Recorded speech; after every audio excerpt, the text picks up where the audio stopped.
हाँ जी फ्रेंड्स, सारे लिए खुशखबरी है जी। एडवरटाइजमेंट नंबर 17/2021 क्लर्कां ਦੀਆਂ 3008 पोस्टां ਸੀਗੀਆਂ जी। तीसरा टाइपिंग टैसट की ਜਿਹੜੀਆਂ डेट्स ने अनाउंस हो चुकियां ने। चैक करते हैं किहड़े-किहड़े कैंडीडेट ने ਜਿਹੜੇ एलिजिबल होए ने तीसरे टाइपिंग टैसट ਲਈ। किन्ने कैंडीडेट बुलाए ने। टाइपिंग टैसट है ਜਿਹੜਾ 17/12/2022 तो 19/12/2022 तक होना।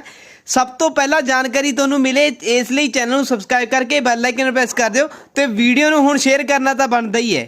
ठीक है, वीडियो ਨੂੰ ਵੱਧ ਤੋਂ ਵੱਧ शेयर करियो, चैनल ਨੂੰ सबसक्राइब कर लियो। ठीक है जी, चलो गल करते हैं जी। आप एडमिट कार्ड लिए लिंक नीचे वीडियो के डिस्क्रिप्शन च दे देंगे, उत्थों एडमिट कार्ड डाउनलोड कर लियो।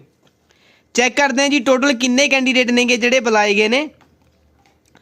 सब तो पहला जी कैटेगरी वाइज 101 कैटेगरी तो शुरू होंदा। सीरीयल नंबर 1 तो लैके आप टोटल देखांगे किन्ने कैंडीडेट बुलाए ने। जनरल कैंडीडेट की जिहड़ी मैरिट है जी वो शुरू होंदी है जिहड़े कैंडीडेट बुलाए ने जनरल कैटेगरी